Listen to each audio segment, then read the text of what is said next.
ठुकरा के मेरा प्यार मेरा इंतकाम देखे, मतलब वोट है तो। दोस्तों, एक महिला ने पूरे संसद भवन को ऐसा हिला के रख दिया कि क्या ही बताएं। दोस्तों, आज ये वीडियो तुम देखना, अगर आपके रोंगटे ना खड़े कर दे तो नाम बदलना। किसका? मेरा नहीं, मेरा नाम वही रहेगा। दोस्तों, पहले वीडियो देखो। 20 करोड़ नौकरी, उन नौकरियों का क्या हुआ, उन वादे का क्या हुआ? मैं बस यही कह पाती हूँ कि पत्ते तो झड़ते हैं उठाता है कोई, वादे तो सभी करते हैं निभाता है कोई। मगर ये आंकड़े बोलते हैं जो सबका होता है वो किसी का नहीं होता। माननीय वित्त मंत्री ने पहले कहा था कि बहुत हो गई महंगाई की मार, अब की बार मोदी सरकार। और आज उनके विचार में inflation is an international problem, महंगाई एक अंतरराष्ट्रीय समस्या है। तो विश्व गुरु विश्व बंधु इस अंतरराष्ट्रीय समस्या का समाधान क्यों नहीं कर पा रहे? पसंद नहीं तो आप बंगाल के लोगों को पैसा नहीं दोगे, और फिर आप आके बोलते हो कि हम बंगाल में जीत क्यों नहीं पाते। Ma'am, this is the reason, this step motherly attitude, जिसके लिए बंगाल के लोग हर बार इनको बड़े बड़े रसगुल्ला खिलाकर वापस दिल्ली बेच देते हैं। आम आदमी आज हवाई चप्पल पहन के हवाई जहाज नहीं चल रहा, आम आदमी हवाई चप्पल बेच के हवाई जहाज चल रहा है। सभा में खर्च करके क्या फायदा है जब यहाँ पे विपक्ष को बोलने का अधिकारी ना। लोकसभा के लिए भी तो ग्रांट मांग रहे हैं ना। और अभी सर बोल रहे थे कि बेटी बचाओ बेटी पढ़ाओ, तो 10 साल पहले मोदी जी ने लॉन्च किया था, लेकिन उसके 80% पैसे सिर्फ पब्लिसिटी और मार्केटिंग और एडवर्टाइजमेंट में खर्च कर दिए। आप बुलडोजर के चलते मैडम भारत के लोग सवाल पूछना भूल गए, और भारत की जनता आजकल इतनी भूखी है कि खाने को धोखा भी खा लेती है। मैडम, भारत में एक मिडिल क्लास जो 1 साल पहले एक वेजिटेरियन थाली 100 रुपए में खाता था, आज वही वेजिटेरियन थाली 152 रुपए की हो गई। टमाटर की कीमत 247% बढ़ गई, आलू की कीमत 180%, लहसुन 128% और तेल नमक आटा मैदा 18%। पहले आम आदमी पॉकेट में पैसा लेके बाजार जाता था और थैली भरकर सामान लाता था, लेकिन अमृतकाल में आदमी थैली भरकर पैसा लेके जाता है और पॉकेट में आलू टमाटर प्याज लेके घर वापस आता है। माननीय वित्त मंत्री ने पहले कहा था कि बहुत हो गई महंगाई की मार, अब की बार मोदी सरकार। और आज उनके विचार में inflation is an international problem, महंगाई एक अंतरराष्ट्रीय समस्या है। तो विश्व गुरु विश्व बंधु इस अंतरराष्ट्रीय समस्या का समाधान क्यों नहीं कर पा रहे? आपके उधार की वजह से हर हिंदुस्तानी पर 1.25 लाख का बोझ चढ़ गया और आप उनकी मजबूरी को अपनी ताकत समझते हैं। बंगाल में ऑल इंडिया तृणमूल कांग्रेस की प्रदेश युवा अध्यक्ष होने के नाते मुझे हर दिन कई नौजवानों से बात करनी पड़ती है। वो मुझे ये पूछते हैं कि मोदी जी ने हर साल 2 करोड़ नौकरी का वादा किया था, अर्थात 10 साल में 20 करोड़ नौकरी। उन नौकरियों का क्या हुआ, उन वादे का क्या हुआ? मैं बस उन्हें यही कह पाती हूँ कि पत्ते तो झड़ते हैं उठाता है कोई, वादे तो सभी करते हैं निभाता है कोई। प्रधानमंत्री जी बोलते हैं सबका साथ, सबका विकास, सबका विश्वास। अगर ऐसा ही है तो भारत के लोग आज देश छोड़ के क्यों जा रहे हैं? 2018 से लेकर 2023 के बीच 6,70,000 भारतीय ने अपनी नागरिकता त्याग दी। सिर्फ 2022 में ये संख्या करीबन 2,25,000 थी। In 2022 alone, 7,500 high net worth individuals with a net worth of more than 8.3 crore or more left India. नवंबर 2022 से सितंबर 2023 सिर्फ 10 महीने में 96,917 Indians were arrested attempting to cross the United States illegally. Modi ji कहते हैं कि वो सबके साथ है, मगर ये आंकड़े बोलते हैं जो सबका होता है वो किसी का नहीं होता। और बंगाल के साथ तो कुछ अलग ही रिश्ता है इनका। The relationship is that of quid pro quo against flagship programs like MNREGA, PM Awas Yojana, ग्राम सड़क योजना, national health mission, central food subsidy. Further, 40,806 crore is projected use against these schemes, bringing the total amount to a staggering 1.71 lakh crore.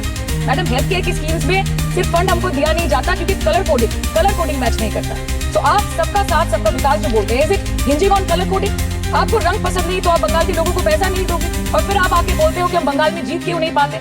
Ma'am, this is the reason, this step motherly attitude, जिसके लिए बंगाल के लोग हर बार इनको बड़े बड़े रसगुल्ला खिलाकर वापस दिल्ली बेच देते हैं। फार्मास्यूटिकल्स की उछल आज ही तक में बात ना बोले, आपकी सीबीआई भी कुछ बोल नहीं पाएगी। हम लोगों ने जो हमारी पुलिस ने जो बोला था, we are still sticking to that, तो उसके बारे में मत बात करें, ठीक है? आप उत्तर प्रदेश के बारे में बात करें ना सर।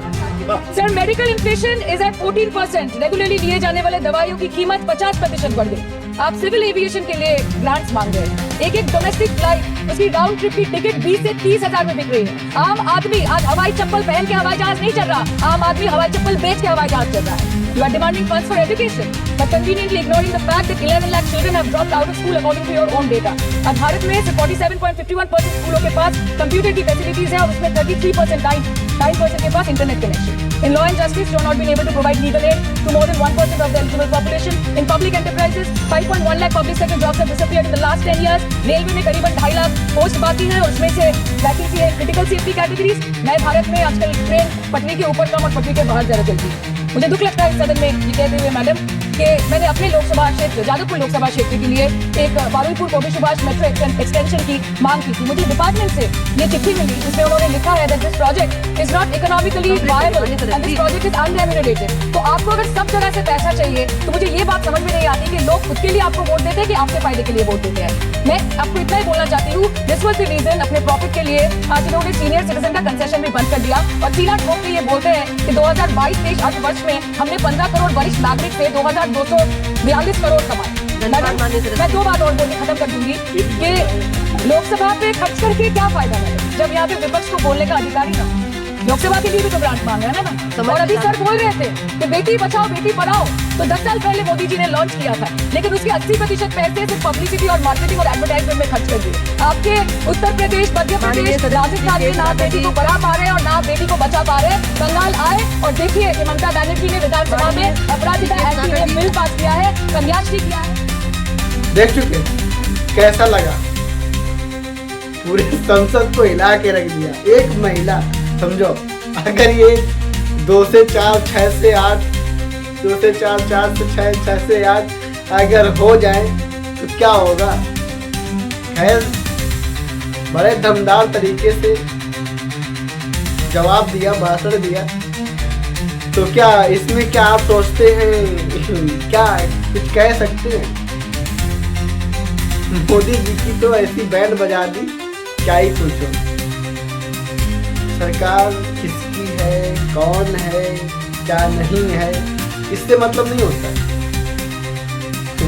हालांकि सरकार है यार, सरकार में तो थोड़ा बहुत चलता रहता है कि भाई कहीं ऊंच में कभी नीच, सभी कुछ चलता रहता है। तो देखो, क्योंकि सिस्टम से काम ना हो तो समस्याएं तो उत्पन्न होगी। क्योंकि जब इंसान अगर सिस्टमेटिक तरीके से अगर चलेगा नहीं तो उसका असर तो दिखेगा, चाहे गलत का हो चाहे सही का हो, उसका अलग असर दिखेगा, अलग सारे सिस्टम दिखेंगे। तो क्या ये सही है? आप तो जरूर कमेंट करके बताइएगा क्या ये भाषण आपको अच्छा लगा।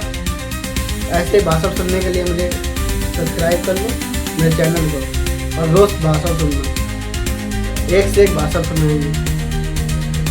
तो मिलते हैं किसी नेक्स्ट वीडियो में, तब तक के लिए जय हिंद, जय भारत और वंदे मातरम हमेशा बोल लो करो, क्योंकि ये देश की हमारी पहचान है।